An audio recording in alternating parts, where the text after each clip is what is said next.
Beleza, hoje eu queria falar sobre o hiperfoco. É um traço do autismo que é muito comum na maioria das pessoas dentro do espectro e que eu pensei que por muito tempo eu não tivesse. E agora que eu estudei um pouquinho mais sobre essa questão do autismo e sobre o hiperfoco em si, eu consegui entender de fato o que é o hiperfoco e descobri que eu estava bem enganado sobre o que ele era. Então hoje eu vou discutir um pouquinho sobre isso. O hiperfoco basicamente é literalmente o que diz, né? É um foco hiper numa coisa só, né? Num objetivo único, em uma coisa, um objeto, uma pessoa, um tema, um tópico específico.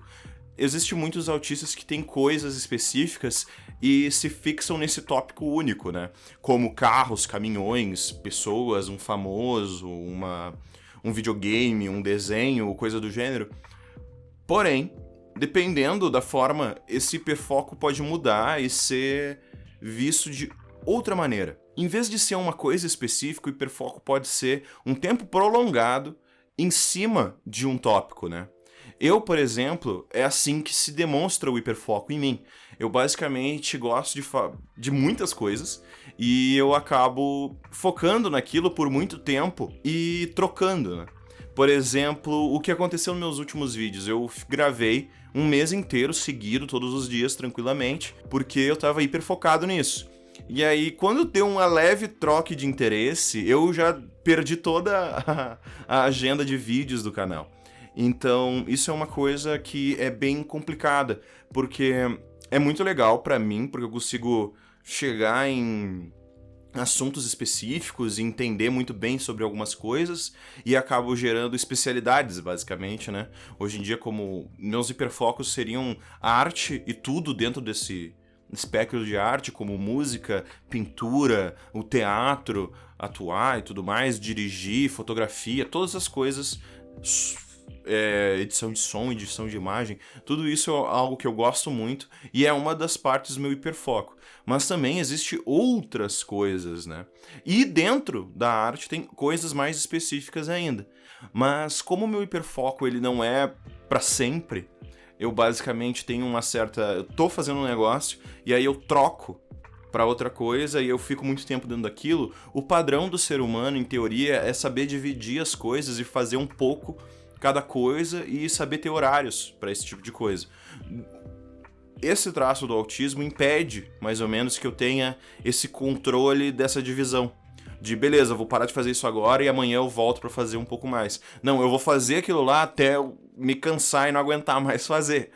Então, eu posso dar um exemplo prático disso que afetou dentro da faculdade, quando eu estava estudando.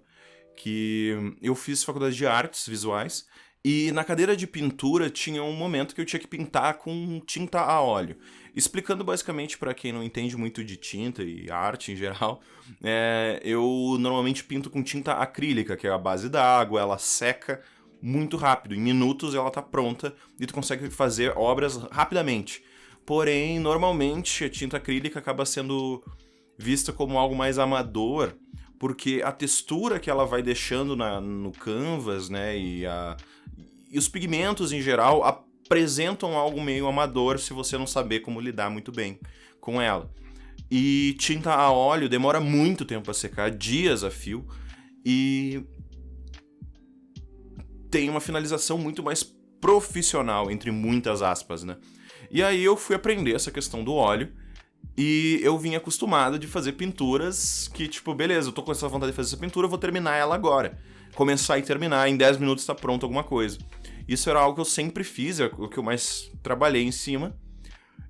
E o óleo, eu tinha que pintar, e aí eu começo um pedaço, eu não consigo mais prosseguir porque tem que esperar secar, e esperar secar pode levar uma semana para poder continuar fazendo o resto.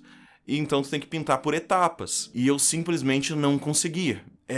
Porque na próxima semana eu já ia estar com outro pensamento, com outra ideia, eu ia apagar o que eu fiz e fazer alguma outra coisa. E aí eu não conseguia terminar de fato alguma coisa. Eu tive que desenvolver algumas estratégias para lidar com o hiperfoco, para mim conseguir chegar no resultado final sem... Eu tive que... Ah, não é possível.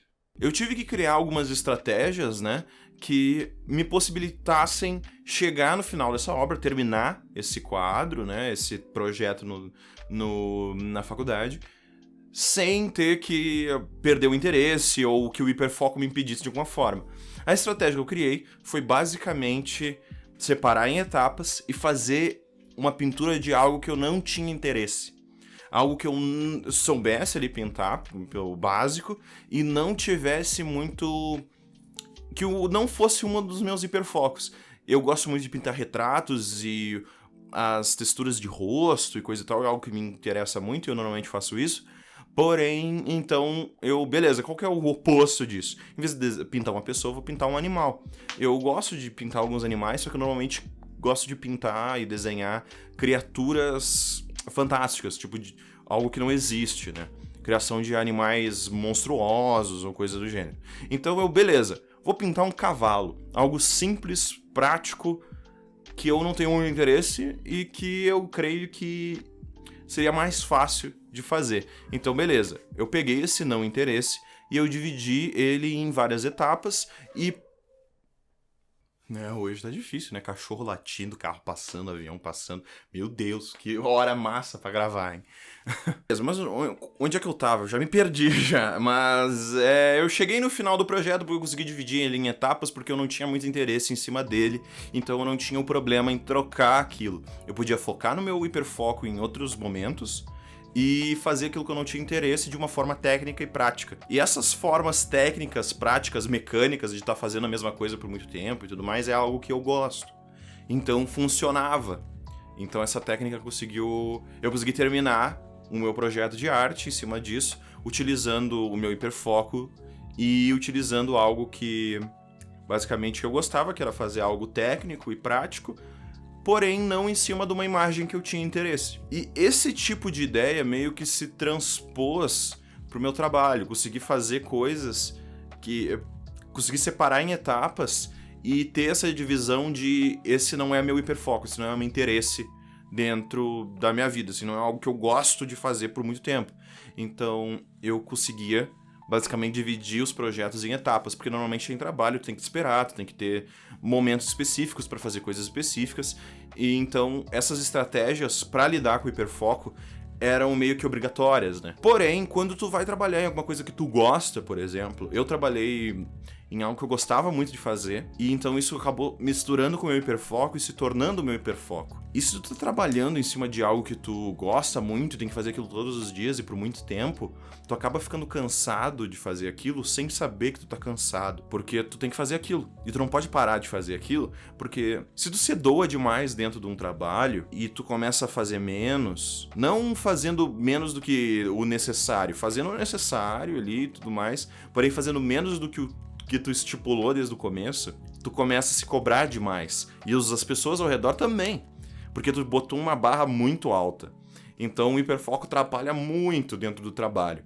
Então saber lidar com ele é bem complicado. Eu hoje diria que o hiperfoco é um dos traços mais presentes na minha vida, assim. É meio complicado de falar algo assim, porque aí eu vou fazer um vídeo sobre metáforas e não entender entrelinhas, aí eu vou falar a mesma coisa, né? Porque no final a maioria desses traços do autismo, eles são presentes na minha vida e têm um impacto muito grande na minha vida, né?